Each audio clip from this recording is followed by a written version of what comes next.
De retour dans la tranche info sur Canal 10, place maintenant à l'échange et au débat dans le Focus.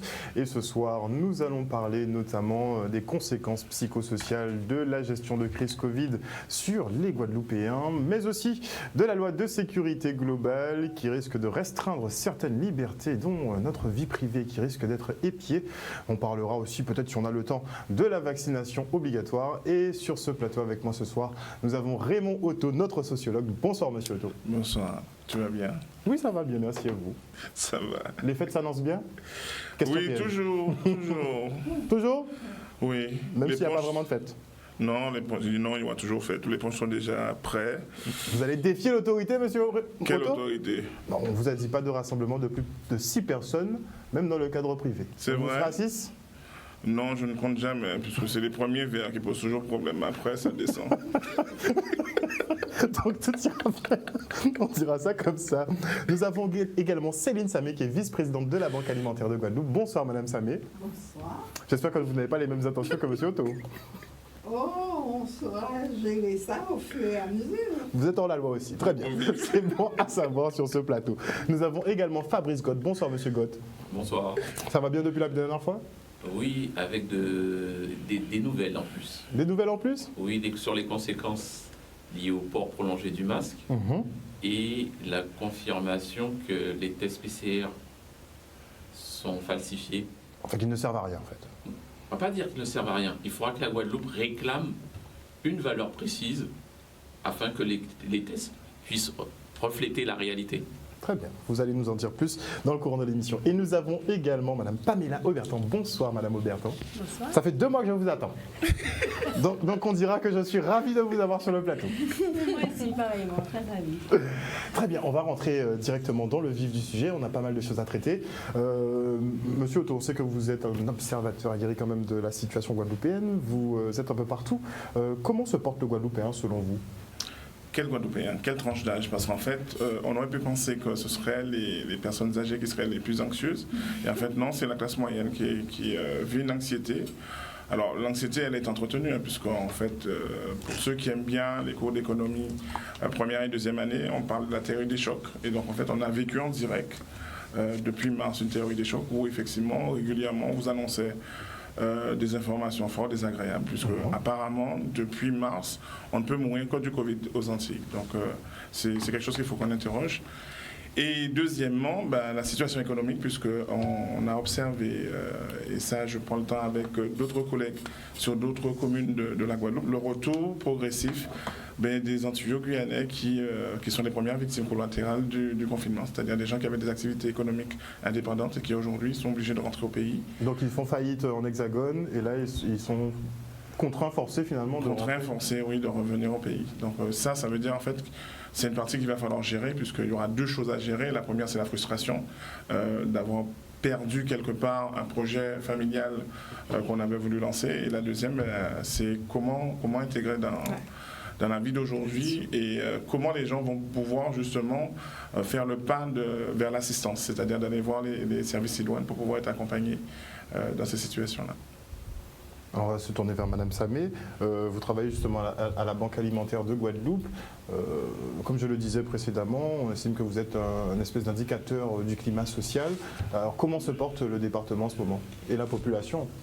Et la population, certains sont aux abois, ils cherchent comment se positionner, certains cherchent des solutions. Et je ne prendrai pas le temps de vous dire que c'est souvent des solutions alimentaires et des solutions psychologiques également. Vous avez de plus en plus de demandes? Les gens ont besoin d'être écoutés, d'être entendus, parce qu'ils ont besoin de repères. Parce que la situation est suffisamment anxiogène pour que ceux à qui je pense là, qu'ils soient en difficulté, se sentent en difficulté, appréhendent quelle difficulté qui va venir après. Donc on se fait du souci déjà pour l'après? Eh bien oui, parce que certains ne comprennent même pas ce qui arrive. Comment ça? On a des déjà, explications régulières.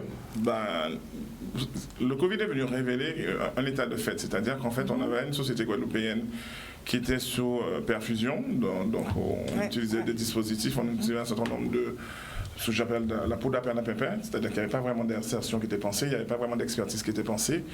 Et donc aujourd'hui, le Covid a remis au goût du jour une vraie question qui alors, n'est pas politique pour moi, puisqu'il va falloir qu'on parle effectivement du projet de société de ce territoire. Qu'est-ce qu'on va faire effectivement à la fois pour les personnes qui sont en chômage de longue durée, mais aussi pour nos scolaires, puisque nos scolaires aussi sont en situation d'anxiété par rapport à leur projet, puisque ils se rendent compte qu'en fait, ils sont français, oui, mais ils ne sont pas français pris en charge, puisque pour certains, ils sont partis au mois d'août. Ils ont dû revenir avec le confinement parce qu'effectivement, les parents ne pouvaient pas financièrement suivre ce train. Mais en fait, il n'y a aucun dispositif qui est fait en ce sens. C'est-à-dire que les gens ont beau parler, et moi je trouve que c'est très bien, puisque ça permet effectivement de climatiser l'île. Mais concrètement, il y a un certain nombre de choses qui ont été faites, mais pas suffisamment. Et là, on est dans une phase où moi je pense qu'il faut qu'on s'en inquiète parce que on sait, même si les chiffres ne sont pas encore sortis, qu'on a un regain au niveau des prises en charge psychologiques, il y a des gens qui décompensent. Et ça, effectivement, il va falloir qu'on fasse attention. Au niveau de la PMI, on était déjà bancal, donc en final de compte, les choses ne se sont fait que de s'aggraver. Donc on est, pour une fois, je vais reprendre les indicateurs du couple infernal, nos indicateurs sont dans le rouge. Et il va falloir effectivement qu'on s'y prête. Les fêtes de fin d'année ne vont pas servir de régulateur pour calmer les choses. Au contraire, je pense qu'effectivement, ça va être pire, puisque les gens vont se retrouver dans des situations d'obligation de solidarité, alors qu'en fait, rien ne s'y prêtait. C'est-à-dire que c'est la conséquence d'une situation qui n'est pas issue du territoire, mais qui est un dommage collatéral d'une pensée unique qu'on applique sur tous les territoires. Et là aussi, je pense qu'effectivement, il faudrait qu'on s'interroge de savoir de l'avenir de nos territoires par rapport justement à cette gestion unique. Mais encore faudrait-il que les familles guadeloupéennes puissent céder. Si on a un glissement généralisé vers la pauvreté, ça réduit l'entraide en fait, tout simplement. Est-ce que vous avez des dons à hauteur de ce que vous avez l'habitude de percevoir à la Banque alimentaire? Pour vous dire vrai, nous avons... en mai, nous devrions avoir notre première collecte. Nous ne l'avons pas eu parce que décemment, c'était difficile pour nous d'entraîner les bénévoles dans cette démarche et même c'était difficile pour nous d'entamer. Nous avons donc dû faire appel, nous avons fait appel à des collectivités, nous avons fait appel à des donateurs occasionnels, nous avons fait appel également aux entreprises, des demandes exceptionnelles. Et là, nous avons, parce que les dépôts étaient en train de se vider, et là, nous avons eu une bonne réponse de ce que je viens de mentionner, qui nous ont permis de tenir. Donc c'est des collectivités vraiment qui vous permettent de tenir en ce moment? Collectivités ou certains organismes privés? En fait, la population aide aussi. Mais je suis en train de répondre à la question. Pour la période que nous venons de vivre là, nous avons dû faire une collecte exceptionnelle auprès des personnes, des demandes. Et les personnes ont répondu. Donc, nous avons pu tenir jusqu'à maintenant. Nous arrivons en novembre. En novembre, c'est la collecte nationale, normalement. On met le paquet dessus, habituellement, mais la situation ne s'est pas améliorée, à tout point de vue. Alors, nous avons dû mettre une autre stratégie en place que je vais expliquer peut-être tout à l'heure. Très bien, très bien. Une solution palliative, mais vous serez opérationnel pour la période des fêtes, a priori. Non seulement pour la période des fêtes, mais nous sommes tenus de répondre aux demandes qui arrivent, qui n'arrêtent pas, et pour poursuivre après les fêtes également. Très bien. Madame Aubertan, comment vous vous sentez? Écoutez, avec tout ça? Moi, je pratique ce qu'on appelle la culture de l'optimisme. Et donc, c'est-à-dire que peu importe ce qui arrive, c'est essayer de trouver, en fait, dans chaque situation que vous rencontrez, de choisir, en fait, la meilleure version de vous-même. Donc, de ne pas céder à la peur, puisque quand vous cédez à la peur, vous vous affaiblissez. Physiquement, vous affaiblissez vos défenses immunitaires, mais aussi psychologiquement, émotionnellement. Et puis quand vous cédez à la peur, eh bien, vous êtes comme dans une sorte de brouillard, vous ne voyez pas très bien, vous n'êtes pas très objectif, vous perdez confiance et vous êtes vulnérable. Et donc du coup, vous êtes vulnérable à toutes les attaques, puis vous manquez d'objectivité. Donc pour moi, le remède à la peur, c'est le courage. C'est le courage. Et c'est l'audace aussi. C'est parfois du panache. Et de se dire, il y a une situation, j'applique du discernement. J'essaye de prendre du recul par rapport à cette situation et j'essaye de relativiser. Par exemple, on nous a vraiment fait beaucoup peur avec le Covid. Et je vous le dis parce que moi, j'ai eu très peur. Je venais d'accoucher. C'est arrivé. Facteur stress super. J'avais très peur. Et j'ai accepté cette émotion et après j'ai essayé de comprendre ce qui s'est passé et en fait je me suis rendu compte avec le recul, c'est ça le discernement, c'est appliquer un certain recul et de se rendre compte que finalement le Covid ne tue pas tant que ça, que la première cause de mortalité dans le monde ce sont plus des maladies cardiaques, cardiovasculaires, que le cancer a un taux de létalité de 44%. Donc quand on vous annonce que vous avez le cancer, votre chance de survie sont pas très importantes, une chance sur 2, alors que le Covid, quand on vous annonce que vous avez le Covid, vous avez très peu de chances de décéder du Covid si vous êtes en bonne santé. Le taux de létalité est assez faible, je crois que c'est de 2,5%. 0,5%. Oui. Donc voilà, donc du coup ça vous permet de relativiser. Ça vous permet de vous dire qu'on meurt d'autres maladies qui sont bien plus importantes. Par exemple, la faim dans le monde tue beaucoup plus que le Covid. Donc vous avez à peu près 9 millions de décès par année de gens qui souffrent de la faim. Donc du coup, vous prenez du recul face à ça, vous appliquez du discernement et vous vous dites mais non, il faut que j'arrête de céder à la peur. Et donc moi, du coup, je me suis débranchée de beaucoup de médias. Je me suis débranchée de ces médias anxiogènes, de toutes les informations. Pour vous, on a entretenu une certaine peur pendant un certain temps. Je pense, Raymond Otto disait justement, cette forme de terrorisme de l'information, on a entretenu ça. Et donc, du coup, c'est de se débrancher. Et moi, ce que j'ai fait, c'est de me reconnecter aussi avec la famille, avec la nature, avec notre culture, avec nos chansons, de chanter, de cultiver cette joie de vivre, parce qu'on l'a en Guadeloupe. Moi, c'est ce que je trouve formidable dans le peuple guadeloupéen. Malgré tous les problèmes que l'on rencontre, et Raymond Otto l'a dit, les Guadeloupéens ont toujours gardé cette joie de vivre. On a toujours eu, et grâce à quoi? Grâce à notre culture, grâce à notre musique, grâce à nos échanges familiaux. Et c'est vrai qu'aujourd'hui, c'est un défi parce qu'on nous empêche. Si on tout ça, c'est supprimé, on se sent hors la loi, limite, si on va voir sa famille. Si on suit les recommandations, du coup, il faut qu'on fasse comme nos ancêtres ont toujours fait. Il faut casse-code le système.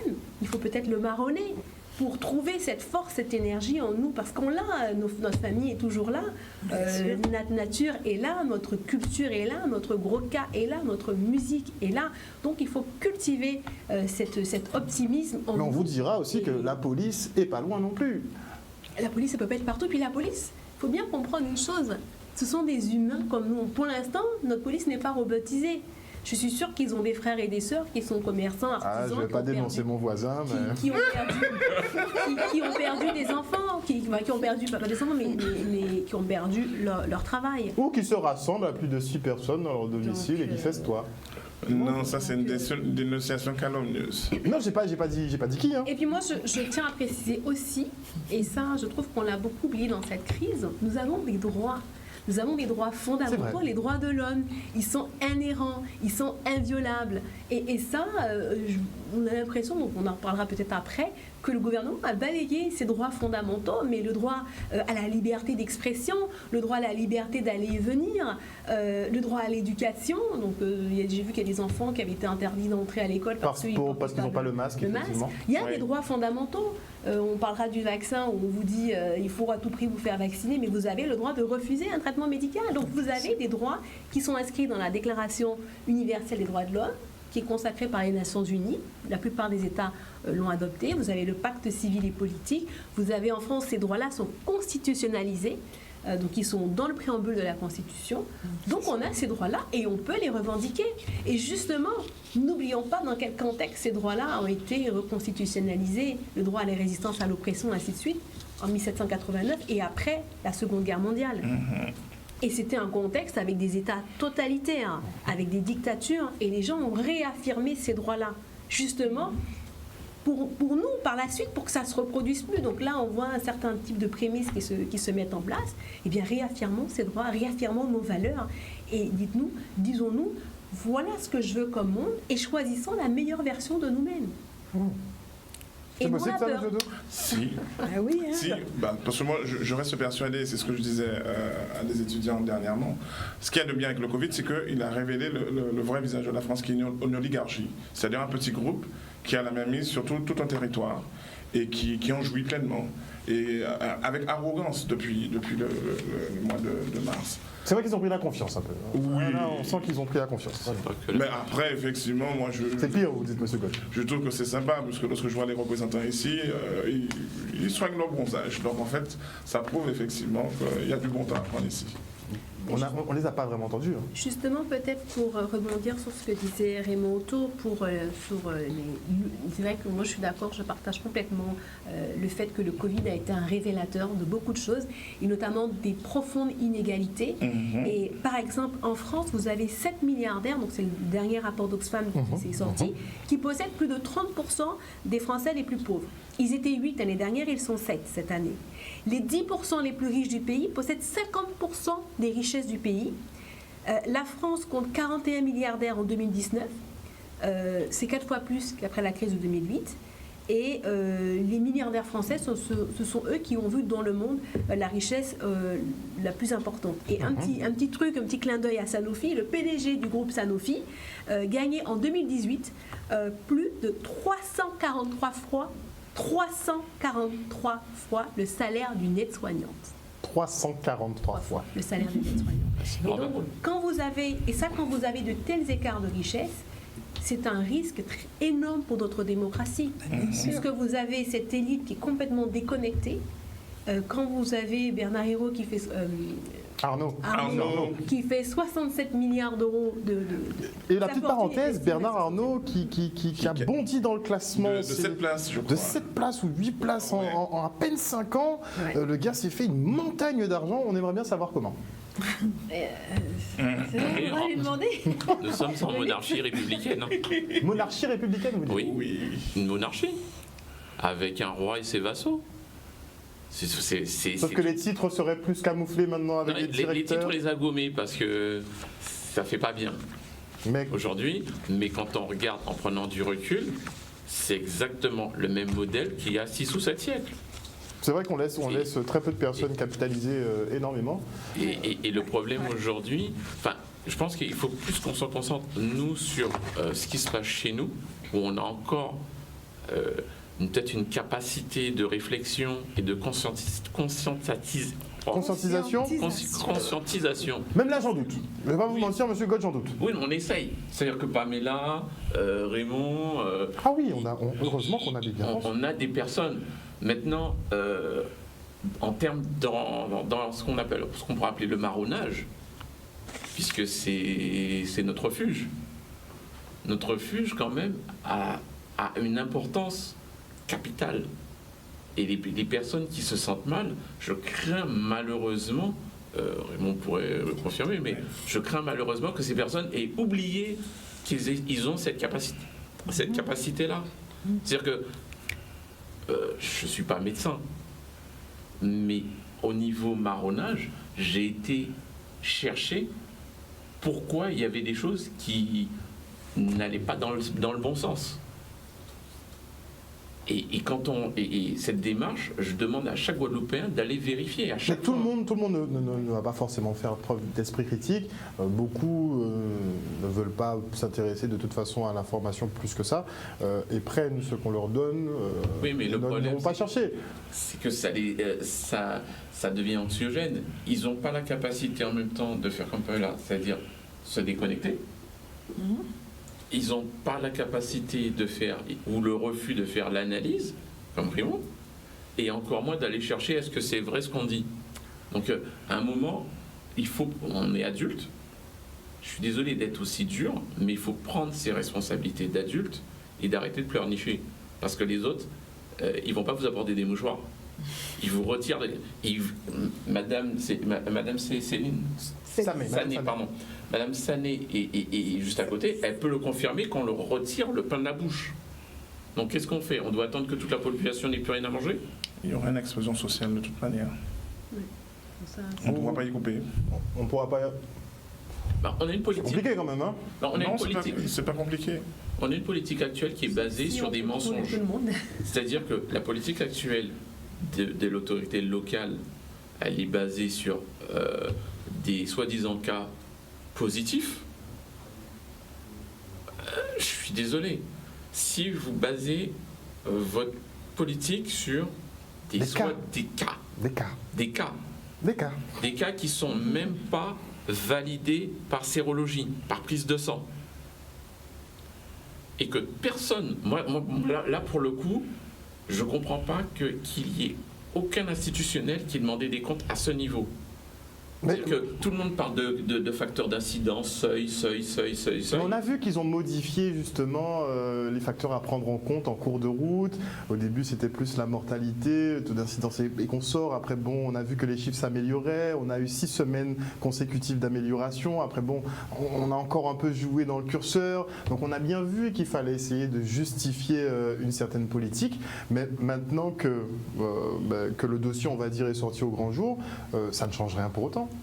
La politique suit son cours, cette politique-là La suit son politique cours. suit son cours, mais quand tout à l'heure on va déclarer aux Guadeloupéens que le masque et les organes génitaux ont un rapport pas si éloigné que ça, Ah oui, là vous touchez la partie sensible. on va voir si les gens vont continuer à jouer le jeu.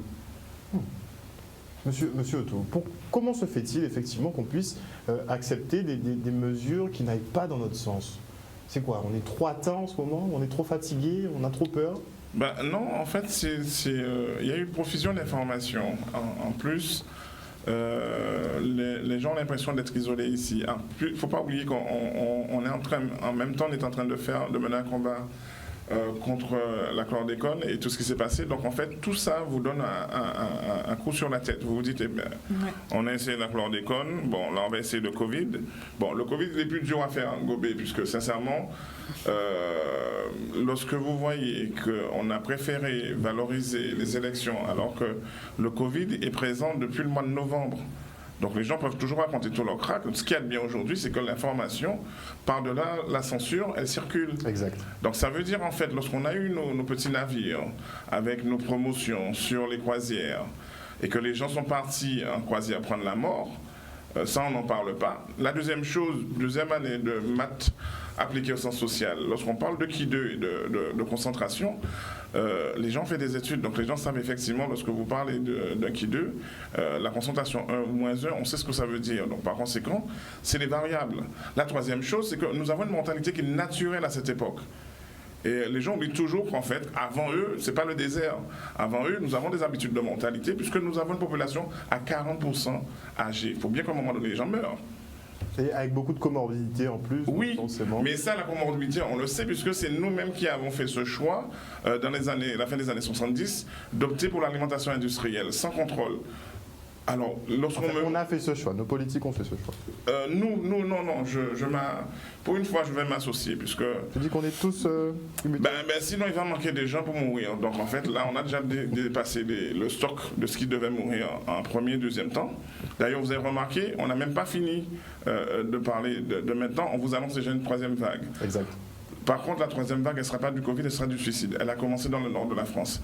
Les jeunes professionnels qui ne pouvant payer, rembourser leurs dettes, ont préféré effectivement, malgré des situations de famille, se donner la mort. Mais pour revenir à la question, nous avons fait fi à suivre.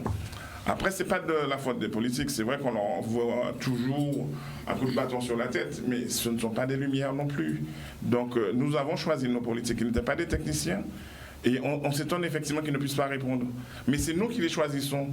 Les gars, ils viennent, ils nous racontent des bobards. C'est nous qui voulons absolument les élire. Ce n'est pas de leur faute. On est d'accord.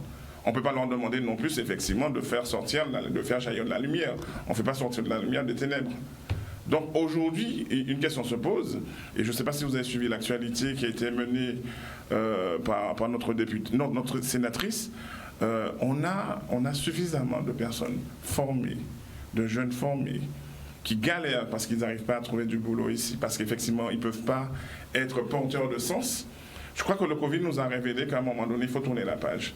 Laisser effectivement les personnes qui sont en âge d'être grands-parents, d'aller s'occuper, je ne sais pas, de jouer à la belote et de laisser le projet de vie de cette société pour les personnes qui sont en mesure de mener ces vrais enjeux. Vous pensez que ce sont les aînés qui ne veulent pas faire la passation ou ils ne peuvent pas la faire? Qu'est-ce qui se passe?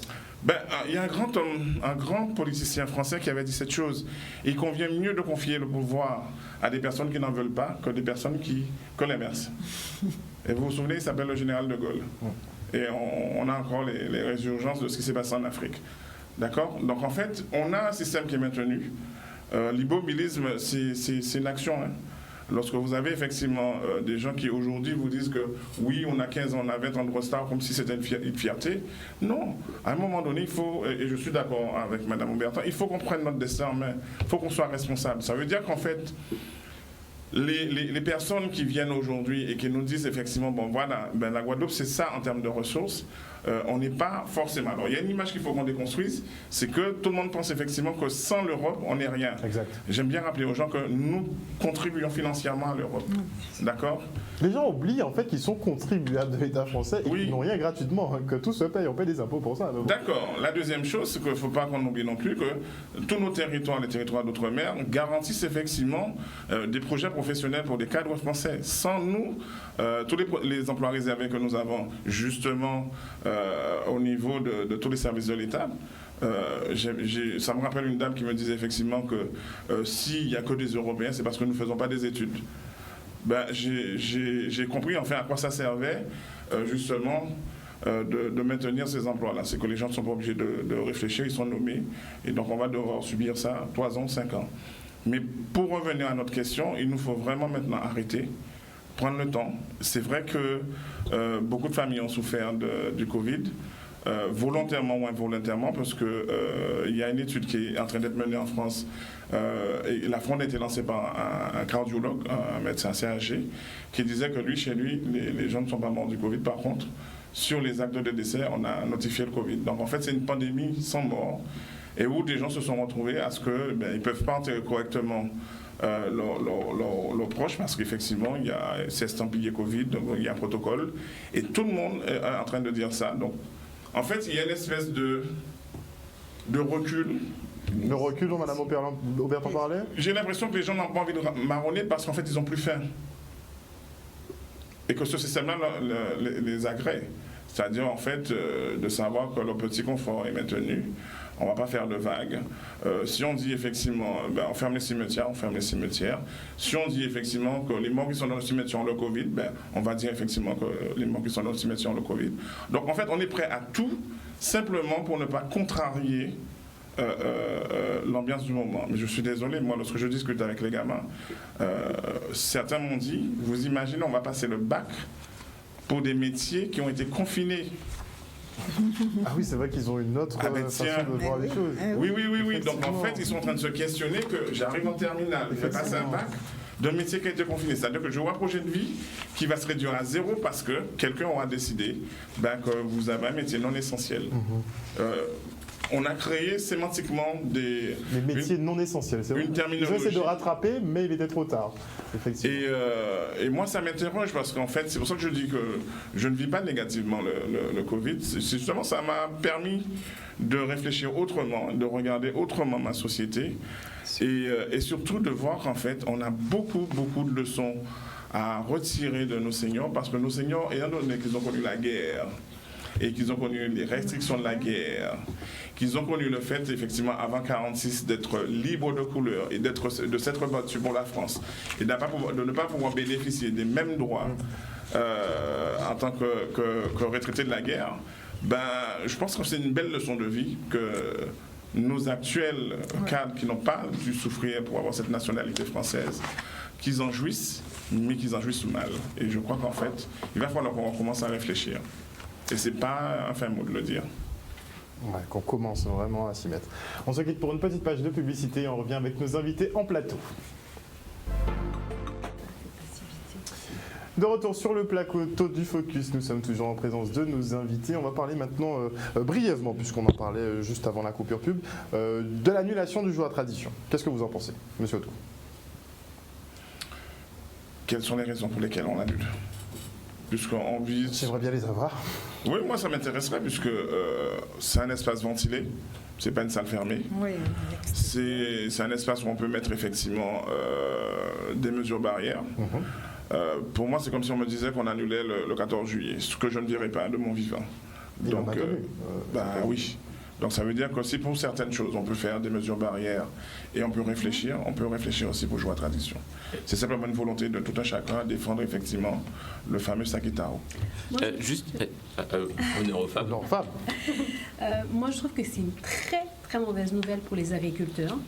Parce qu'il faut savoir que pendant cette crise-là, les agriculteurs ont été durement touchés. Parce que pendant le confinement, on avait interdit les marchés, donc beaucoup d'agriculteurs n'ont pas pu écouler leur production. Et Joue à Tradition représente un moment important pour les agriculteurs pour écouler leur production. Alors qu'est-ce qu'on s'est rendu compte pendant cette crise du Covid et pendant le confinement? L'importance d'avoir une agriculture et d'avoir ces agriculteurs qui vendent les denrées alimentaires. On s'est rendu compte que s'il y a des produits qu'on ne trouvait pas forcément en grande surface, qu'on pouvait compter sur nos agriculteurs, comme on a pu compter sur eux pendant le LKP. Exact. Et moi, je tiens vraiment à tirer un message d'alerte, puisqu'on remarque au niveau mondial qu'il y a des futures crises alimentaires qui vont apparaître, à cause du Covid, du confinement, mais également à cause de plusieurs problèmes climatiques. Et donc, on va vers des crises alimentaires importantes. Donc il faut à tout prix préserver notre agriculture et faire tout ce qui est dans notre possible pour faire en sorte que nos agriculteurs puissent écouler leur production. Donc en plus, Fabrice peut-être appuiera dessus, mais en plus quand on voit les documents de l'Organisation mondiale de la santé ou du Haut Conseil de la santé publique, ils vous disent bien qu'à l'extérieur, je vous dis, la probabilité qu'une particule aéroportée contenant des virus soit inhalée avec une charge infectante suffisante paraît peu probable à l'extérieur. Donc, disant que les rayons ultraviolets contribuent à une disparition rapide des virus. Donc, à l'extérieur, attraper la Covid-19 paraît très très difficile. Et d'ailleurs, on l'a vu. En Afrique, il y a eu très peu de gens qui ont été contaminés parce que les gens vivent beaucoup à l'extérieur. Et autre chose, moi, ce que je ne comprends pas, et c'est ça dans ce gouvernement, c'est l'incohérence des mesures. Pourquoi on ferme Joue à Tradition, mais pourquoi les grandes surfaces où les gens peuvent s'entasser, ils sont confinés, ils sont dans un endroit climatisé où l'air peut-être circule pas bien, pourquoi on autorise cela? Dans ce cas-là, il faut, si on veut fermer Joue à Tradition, où c'est beaucoup plus facile de respecter les gestes barrières, où on est en plein air, avec, comme tu le disais Fabrice, un air salin, pourquoi on ferme ça et on autorise les grandes surfaces? On ne peut pas avoir toujours deux poids, deux mesures. L'agriculture est importante. Ça constitue vraiment notre bouée de sauvetage. Mais tous les politiques sont en train de s'organiser justement pour préserver l'agriculture et préserver le marché Joue à Tradition. Non, je pense avec Madame que c'est un cas vraiment particulier. Mais je suis en train de penser qu'il y a l'aspect économique parce qu'on a passé des semaines et des mois en difficulté. C'est un espoir pour les gens de pouvoir faire quelque chose, retirer quelque chose de ce qu'ils ont préparé, ils ont travaillé. Et je pense que l'aspect économique, c'est important. Et si on peut trouver une solution, je pense que les gens doivent se mettre ensemble, réfléchir, trouver une solution pour que ce ne soit pas une vraie perte sèche. Essayez de sauver le Joue à Tradition. Je terminerai juste que si nos élus et notre population ne veut pas que tous les mois, il y a 1000 personnes qui pointent pour demander le RSA, eh bien, toutes ces activités qui sont importantes pour les agriculteurs, mais aussi pour nos petits artisans, nos TPE, nos TPA, eh bien, ne fermons pas ces espaces-là. Parce que sinon, le chômage ne cesse de continuer et le conseil départemental l'a dit. Peut-être qu'il ne pourra pas suivre. Et là, ça risque vraiment d'être un effondrement économique. Donc ça, c'est important. Les élus ont su faire en sorte que certains marchés puissent être ouverts pendant le confinement. Et bien, il faut qu'ils fassent la même chose pour Joue à Tradition. Sinon, vous allez avoir pas 1000 personnes qui vont pointer pour le RSA, mais 2000. Effectivement. Trouver une formule. Mais le schéma, il est simple. Aujourd'hui, une fois de plus, on a une autorité, un préfet, qui qui s'appuie sur les chiffres donnés par sa directrice ARS, qui sont bidons. Et des chiffres qui s'améliorent depuis 8 semaines consécutives. On est quasiment au niveau des seuils. Ces chiffres-là, il faudrait les diviser par 10. On a une moyenne scientifique qui est de 90% de faux positifs. Aujourd'hui, la Guadeloupe doit impérativement, sans délai, c'est-à-dire dès cette semaine, imposer à l'ARS que le seuil de réplication dans la RT-PCR soit en dessous de 30 et non plus à 45. Donc on va être très clair avec les téléspectateurs. Il y a effectivement un nombre de cycles de reproduction pour les tests PCR. On l'avait expliqué la dernière fois. Donc 35 cycles sont nécessaires effectivement maximum pour le Covid-19, tandis que nous en France nous sommes à 45 cycles de réplication et donc les résultats visiblement ne seraient pas aussi fiables qu'ils ne devraient. C'est pas qu'ils ne sont pas aussi fiables. À chaque tour de réplication, on réplique que partiellement. Donc ça veut dire qu'à un moment, on est à 0. Donc déperdition, donc forcément... À un moment, on est à 0. C'est-à-dire on réplique tout sauf ce qu'on a récupéré au départ. Donc pour vous, 90% des tests PCR... C'est pas pour moi. Attention, c'est pas moi qui le dis. On a le CHU de Nice, on a l'Université de Yale, on a c'est vrai que les Américains ont sorti une étude dessus. On a Eurosurveillance qui le dit aussi. Et aujourd'hui, la France fait... Mais le problème, c'est que dans le milieu en criminologie, on utilise aussi cette technique. Et on est limité à 30 aussi.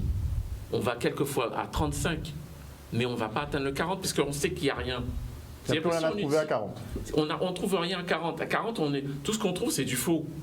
Et nous, on est à 45. Et nous, on est à 45.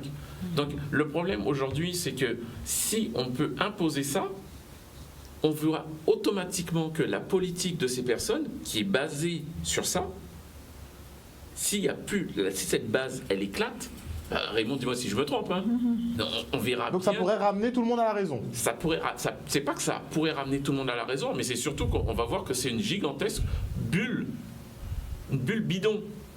Le Covid tue moins que la grippe, il faut le rappeler. Il tue légèrement plus qu'un rhume.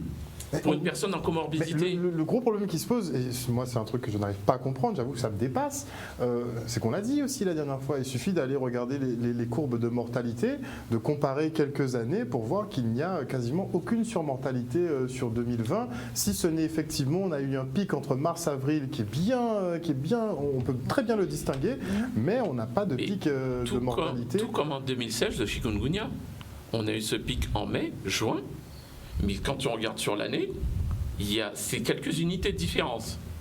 Donc aujourd'hui, il y a des gens qui ont souffert de ça, il faut le reconnaître.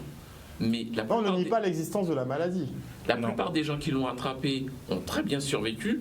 Il y a très peu de personnes qui en décèdent. Mais là où on a un phénomène qui est encore plus grave, c'est qu'on nous fait porter, excusez-moi du terme, mais une muselière.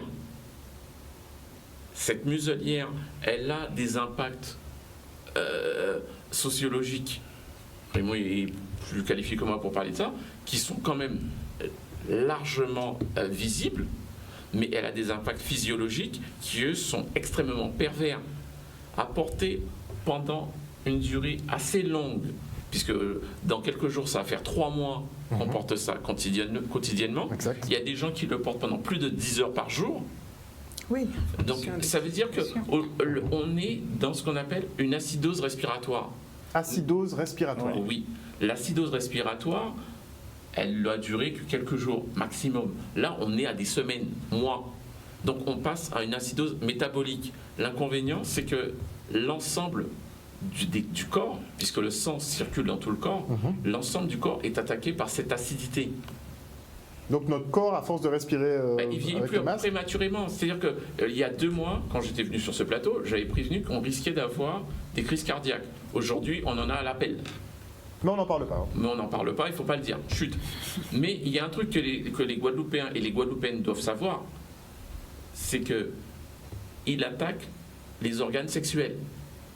C'est-à-dire que le corps caverneux, vous savez le petit tuyau, la petite canne là, dont vous avez besoin pour faire vos petites affaires. On a très besoin de ça, oui. Et bien, quand vous vous mettez debout, vérifiez que vous êtes toujours à 2 heures ou à 3 heures. Ouais, quand je dis 2 heures, 3 heures. Ah, moi j'ai compris. mais effectivement, il ça pourrait... y en a qui ont. Alors, quand je suis revenu, j'ai eu quelques contacts qui m'ont dit qu'ils n'ont pas. Ils pensent, parce qu'ils se sentent fatigués en ce moment, ils me disent qu'ils sont plus à 4 heures qu'à 3 heures. Et chez les femmes, ça entraîne, pour la petite gâterie, une moins grande efficacité de la gâterie, puisqu'on perd en sensibilité. Puisque le corps caverneux, il est aussi présent chez les femmes. C'est lui qui sert de support pour le clitoris. Et donc on sait qu'il y a un impact donc entre le port prolongé du masque. Aujourd'hui, en fait, ce sont des études qui, une fois de plus, qui ont été menées depuis belle lurette. Et j'invite tout le monde à voir. C'est des études déjà existantes. Mais bien sûr, l'acidose, c'est pas quelque chose de nouveau. C'est connu. L'acidose respiratoire, elle est générée par le CO2, c'est connu.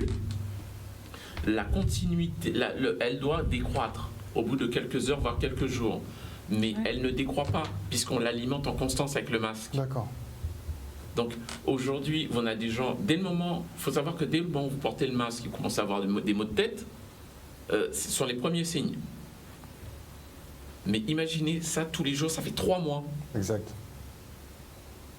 Donc, demandez ça à nos enfants aussi, les enfants les collégiens, les lycéens qui sont toute la journée dans des salles de cours, des fois qui ne sont pas climatisées, qui sont fatigués à une période où justement leur cerveau a besoin d'oxygène. Demandez à des femmes, tout leur corps. Une femme qui accouche, alors là j'ai halluciné.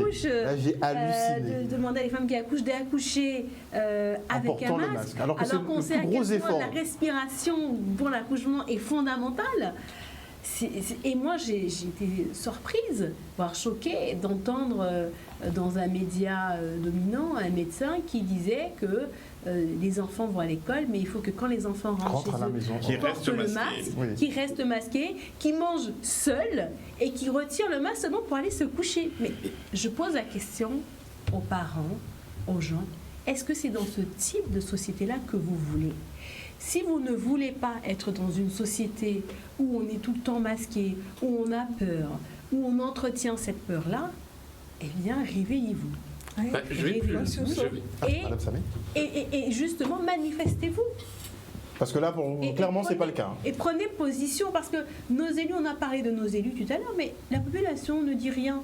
Donc forcément, c'est confortable. Bon, après, eux, ils devraient prendre les devants, c'est eux qui sont censés avoir une vision, donc ils devraient défendre leur population.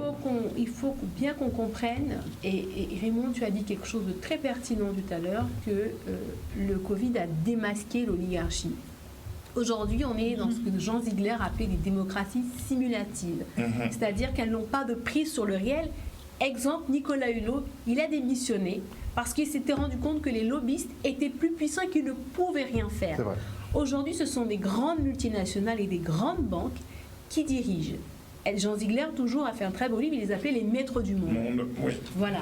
Et ces maîtres du monde, ce sont eux qui dirigent et ils ne sont pas élus, ils ne rendent compte à personne, ils font ce qu'ils veulent et nos politiques, nos élus, ne sont un peu que leur pantin ou les lobbyistes ne sont que leur pantin. On l'a vu dans le cas de l'Europe pour le glyphosate.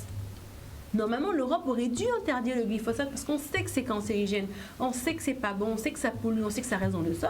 Mais il y avait les industries agrochimiques qui ont fait pression pour que le glyphosate reste. Les nécotinoïdes aussi, on a la même chose, le même schéma avec les nécotinoïdes. Non, mais aujourd'hui, le problème, c'est que... Monsieur Gauthier, Madame Samé voulait. Je disais que pour Nicolas Hulot, j'ai vu la chose venir. Je me suis posé la question, dans son mind, qu'est-ce qui aurait pu le motiver pour qu'il accepte? Et j'ai suivi ça pendant un certain temps, mais ça n'a pas tardé. Parce qu'il y a des fois des incompatibilités. Donc il y a une incompatibilité entre faire de la politique et travailler pour son peuple. Visiblement, il y a une grosse incompatibilité à ce niveau-là. Non, c'est pas une incompatibilité, c'est-à-dire que aujourd'hui, on a un carrefour. Soit on garde notre société telle qu'elle, soit on accepte le changement. Donc ceux qui n'acceptent pas, ils vont marronner. Et ceux qui l'acceptent, eh bien, ce seront, excuse-moi du terme, mais de nouveaux esclaves. Et cette problématique, elle est très importante. Il faut vraiment qu'on n'attende pas sur les élus. Depuis un certain nombre de fois, tu m'as jamais entendu demander, je vais demander aux élus. Je n'attends rien des élus. Les élus, ils doivent gérer la vie de la cité, alias faire des trottoirs. En ce moment, c'est ça, faire des trottoirs, aller parader, oui, j'ai fait tel bâtiment, il est joli. Mais dire aux gens, vous faites berner. Des actes forts, on n'en a pas. Clairement, des actes forts. Donc aujourd'hui, il faut vraiment que ça soit la société civile qui prenne les rênes et qui déclare ce qu'il y a à déclarer. Mais surtout avec des preuves, afin que les gens puissent reprendre conscience, au moins dans des personnes qui vont, à défaut de les guider, mais au moins les éclairer. Non, après, ce que je voulais rajouter par rapport à ce que tu avais dit tout à l'heure, on vient de passer une période cyclonique, oui, où les récoltes ont été brûlées par la pluie. Aussi bien notre groseille qui va coûter excessivement cher, mais aussi la canne. Je ne sais pas si vous avez regardé les parcelles, mais en fait, les parcelles sont brûlées par l'eau. Et ça veut dire que, pour l'instant, on n'a pas encore la vague de situations, de problèmes auxquels on devrait faire face. Et pourtant, on se rend bien compte que l'actualité de notre pays, c'est de savoir effectivement si oui ou non il va y avoir les élections régionales ou départementales. C'est vrai. La grande interrogation. Oui, en fait, c'est ça l'actualité. Les gens ne se posent pas la question pourquoi il y a autant d'accidents, mais ils pensent effectivement que c'est accidentogène parce qu'on roule trop vite. Mais les gens n'ont pas circulé depuis la saison des pluies. Moi, je fais la route tous les jours. Et tous les jours, je suis obligé de ne pas regarder la personne qui me précède, mais de regarder le revêtement. Il faut qu'on s'interroge. On a quand même des choses sur lesquelles on devrait travailler depuis longtemps. Et c'est pour ça que je dis souvent que cette période-là est une période d'observation des vraies priorités. Ça ne me dérange pas qu'ils mettent des radars. Au contraire, moi, je suis pour qu'ils mettent des radars tous les 3 mètres. Comme ça, eux-mêmes, ils vont être embêtés par leurs radars. Parce que personnellement, je suis tranquille le matin lorsque je descends bosser. Mais on a des choses sur lesquelles on doit travailler. Nos seniors ont été complètement mis de côté parce qu'on a un territoire qui, dès lors que vous êtes à la retraite, vous êtes isolé. Puisque vous vendez la voiture, vous gardez un seul véhicule par couple. Vous avez des centres de gros qui sont à plus de 3-4 km. Et donc, en fait, le marché qui est le régulateur et qui est le lion de nos campagnes, progressivement, on l'a enlevé. Donc la question est de savoir, est-ce qu'effectivement, on est en train de remonter le temps, ou du moins qu'on n'arrive pas à comprendre simplement qu'une économie n'est pas essentiellement 2 grands ensembles où, soi-disant, on trouve tout, mais que le 21e siècle, c'est quand même le siècle du bien-être. Et donc le bien-être passe par justement l'abandon des schémas classiques qu'on avait. Eh bien, écoute, si tu me finances telle course cycliste, eh bien, ok, je ferme mes yeux. Je suis désolé. À la rigueur, j'entends des rapports, des émissions politiques où les gens vous disent oui, on a fait l'effort de se mettre ensemble quand même. Hein. On ne peut pas réfuter ça. Comme s'il y avait une fierté à faire un boulot pour lequel tu es payé. Exact. Et chèrement payé. Ça me dépasse. Ça aussi, ça me dépasse. Donc il faut qu'on s'interroge. Moi, je dis que le Covid a permis on peut pas tricher avec le Covid. Bon, on ne va pas revenir sur la parole de l'État. Elle vaut ce qu'elle vaut. Mais ils devront assumer, hein. Non, ils vont trouver une arnaque, parce que l'État l'a toujours fait. Hein. Je veux dire, si c'est le plus grand scandale sanitaire, c'est la chlordécone. Et il tarde, j'ai jamais vu de rapport le mardi et le jeudi sur la chlordécone, hein, et sur les cancers de la prostate et du sein. C'est vrai. D'accord. Et ça risque pas d'arriver maintenant. Mais... peut-être le chlordécone 4, on ne sait pas. Pour avoir travaillé sur le 1 et le 2, le 3 j'en parle pas, le 4, vous aurez remarqué qu'en fait, les conséquences économiques, enfin les répercussions économiques ne vont pas concerner les scientifiques de notre territoire. Tout est fait pour que ce soit encore une intelligence de l'extérieur qui arrive. Il faut qu'on s'interroge. Même votre malheur, vous ne pouvez pas en vivre. C'est quand même impressionnant dans une société où la personne s'est organisée pour que tu crèves, mais en fait, tu ne peux même pas dire que tu auras besoin d'une ingénierie. Scoop pour la chlordécone 4. Le schéma, ils sont sur le croissant bananier, mais ils ont oublié effectivement qu'ils ont acheminé l'eau agricole dans le nord en terre. Donc qu'est-ce que je fais avec des personnes qui sont des technocrates et qui ne sont pas capables de réfléchir sur leurs propres inepties? Encore faut-il qu'il y ait une volonté justement de trouver des solutions. Donc, on aura le plan chlordécone 15 avant qu'une solution sur le long terme soit avec les petits-enfants. Je voulais en profiter justement sur l'aspect économique, mais aussi le développement, puisqu'on doit redéfinir nos objectifs. Le MEDEF s'est placé, enfin, ils attaquent frontalement les politiques sur leur manque de vision, et pour 2030, ils veulent arriver effectivement à créer ce qu'ils ont appelé donc le jardin créole. Qu'est-ce que vous pensez de cette idée? Le MEDEF et le jardin créole. Oui, c'est antinomique, hein. C'est juste un tout petit peu antinomique. Bon, on l'a souligné à la conférence de presse, mais M. Blandin, pour lui, même si on le voit effectivement comme de la récupération, pour lui, à terme, c'est le seul modèle de développement économique viable. Donc, moi, le jardin créole que je retiens, moi, c'est... Comme ça, on saura qui ils ont financé pour être président de région. Et après, on pourra répondre à cette question. Moi, le seul jardin créole que je connais, c'est celui de ma grand-mère. Et ça restera celui-là.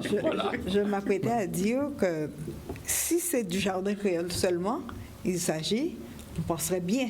Parce que le jardin créole, c'est l'occasion pour permettre à nos aînés de partager leur savoir-vivre. Ça, on aime. C'est l'occasion pour eux d'avoir un contact entre eux, parce que avec cette période de frustration, la communication on a besoin de la retrouver. Peut-être déjà au niveau de la famille, du voisinage. Je ne fais pas l'analyse des deux que vous avez proposés. Hein. Je me suis positionnée seulement pour sauter sur la question. Non, on est d'accord. Parce que j'étais en train de réfléchir tout à l'heure qu'il faut qu'on recrée la communication dans la famille, c'est sûr, mais auprès de ces personnes qui ont été isolées, qui sont encore isolées, quelle que soit l'explication qu'on peut donner, mais la réalité, c'est que les gens ont vécu un isolement. Et je comprends que nous qui sommes, j'allais dire plus jeunes, pardonnez-moi, nous qui pouvons encore nous déplacer, aller, venir, vivre certaines choses, on vit, on va dire. Mais les personnes qui sont reclus, qui ont été reclus, qui n'ont peut-être même pas bien compris ce qui se passait, on a besoin de mettre en évidence cet élément communication, et peut-être le jardin créole, c'est l'occasion pour l'aîné de montrer aux jeunes comment ça fonctionne, le jardin. Il y a des petites choses comme ça. Sur la transmission, oui. Sur la transmission et le fait de renouer justement avec nos personnes âgées, moi je suis à 100% d'accord. Depuis le début, je dis que même pour les protéger, les avoir mis à l'écart, en fait, c'était pas une bonne idée. Non, forcément. La solitude. Le corps en mouvement se protège naturellement. En fait, tu le disais tout à l'heure, c'est vrai. Le corps en mouvement se protège, et à partir du moment où on vous confine, on préside à ce que votre santé se déplace. Ah oui, mais dans le mind, quelque chose, il y a un blocage qui se fait, et il faudrait pouvoir qu'on puisse, je ne dirais pas revenir, mais développer au mieux possible. Alors, moi, je préconise qu'on revienne. Si l'idée est sérieuse que le MEDEF veuille effectivement créer un jardin créole, pour moi, c'est une bonne chose. Ça permettrait effectivement, et ça rejoindra ce que disait Pamela tout à l'heure, ça reviendra à repenser l'aménagement du territoire. On s'est rendu compte pourquoi le Covid ne s'est pas développé en Afrique. C'est simplement on n'a pas de grands ensembles, on n'a pas de grands centres, on n'a pas de concentration de personnes. Si de penser ça veut dire effectivement que dans le cadre de la rue PAP ou la rue ZAB, on va mettre des espaces verts, des parcs et tout ça, banco, je suis dedans. Parce que, selon moi, de faire importer des arbres qui ne servent à rien et qu'au premier petit vent qui tombe, mieux vaut mettre nos arbres fruitiers. Je ne comprends pas. Mais surtout, moi, je pense que c'est très important. Actuellement, alors après, il faut savoir qu'est-ce qu'ils entendent, c'est quoi le projet, qu'est-ce qu'ils entendent par jardin créole. Mais je dis toujours que gouverner, c'est prévoir. Il faut ça, et on le sait, on va vers une crise alimentaire importante, puisqu'on voit que la production alimentaire au niveau mondial risque de diminuer, puisqu'il y a moins de terres agricoles, il y a moins de semences, l'eau se raréfie, le climat est de plus en plus instable et les agriculteurs disparaissent. On parlait tout à l'heure des suicides, il faut savoir qu'il y a beaucoup d'agriculteurs qui se suicident. Donc, le MEDEF qui dépend beaucoup des importations, À mon avis, s'ils sont un petit peu intelligents, ils doivent anticiper en se disant que les importations nous fragilisent. Il est préférable pour nous de favoriser la production locale. Enfin, moi, à leur place, c'est comme ça que je penserais. Je favorise la production locale, j'aide mes agriculteurs, comme ça, j'assure toujours un circuit de distribution. Puisque plus j'importe, plus je suis dépendant de l'extérieur. Or, on le voit bien, l'extérieur atteint ses limites et l'extérieur s'effondre. Donc ça, je pense que, comme disaient les Anglais, c'est smart. Non, je pense que c'est l'idée. Si c'est ça. Je pense que c'est l'idée. Je pense que c'est l'idée et que d'un certain point de vue, ils ne doivent plus effectivement aux gros importateurs, distributeurs que l'on connaît. C'est un modèle économique qu'il faut oublier. C'est un modèle économique qu'il faut oublier. Je pense qu'ils l'ont compris, enfin que ça devient une nécessité, puisque de toute façon la consommation évolue en ce sens. C'est un mouvement aussi mondial. On le voit en Europe, on le voit aux États-Unis, on le voit partout. Il y a une volonté de rapatrier un certain nombre de productions et surtout rapatrier l'alimentation, parce que quand vous dépendez de l'extérieur, pour vous nourrir, l'extérieur peut faire ce qu'il veut avec vous. C'est ce qu'on appelle l'arme alimentaire. Clairement. Donc c'est important d'avoir, entre guillemets, les clés de son estomac. Donc le Covid a accéléré tout ça, en fait. C'est un révélateur. Monsieur Otto a bien raison. Oui, c'est un révélateur et j'ai une pensée pour le culturel. On a bien vu effectivement que... Il fait partie du plan. Ils veulent mettre au centre, donc ce sera production locale et culture guadeloupéenne. Oui. Il faut qu'on revienne là-dessus parce qu'en fait, on a fait des choix. Alors, ça valait ce que ça valait à l'époque. Mais moi, je pense qu'après le Covid, beaucoup d'instances, d'espaces traditionnels vont s'ouvrir sur l'extérieur avec des plateaux indoor. Enfin, non pas indoor, outdoor. Parce qu'en fait, on a eu beaucoup de locaux qui effectivement étaient fermés alors qu'on a un territoire ventilé. Et donc, ça nous a montré les limites de cela. Pareil pour les restos, pareil pour les artistes. Il va falloir effectivement qu'on travaille et qu'on aille copier quelquefois un petit endroit qu'on appelle le Grand Carbet pour les connaisseurs, mais je ne dirais pas le département puisque mon ami David va encore me dire que je suis en Martinique. Mais on a quand même compris. Mais il faut qu'on réfléchisse à avoir effectivement des infrastructures qui correspondent à notre territoire. Qu'on arrête effectivement cette architecture importée qu'on pose ici, qui n'a ni queue ni tête. Ça marche pas. Voilà. Et si vraiment c'est le projet, moi je suis à 100% dedans parce que nos enfants ont besoin de retrouver du goût, nos enfants ont besoin de retrouver de la santé, nos enfants ont besoin de poursuivre une vie saine. Nos enfants n'ont pas besoin vraiment des mesures barrières parce que l'hygiène chez nous c'était quelque chose d'acquis. En Europe c'était moins sûr puisque les gens avaient un problème avec l'hygiène et l'eau. Donc les mesures barrières, le Covid leur ont fait du bien, ils ont retrouvé effectivement le côté douche, savoir à quoi ça servait cet espace dans l'appartement. Et nous, ces mers, ces rivières, oui, on nous l'a interdit. J'ai toujours pas compris pourquoi, mais en fait, je comprends pourquoi. Si vous n'en connaissez pas l'usage, donc c'est forcément que vous l'interdisez. Mauvais diagnostic. Oui.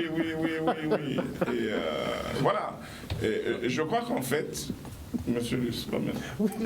Tu viens de dire que le gars est malpropre.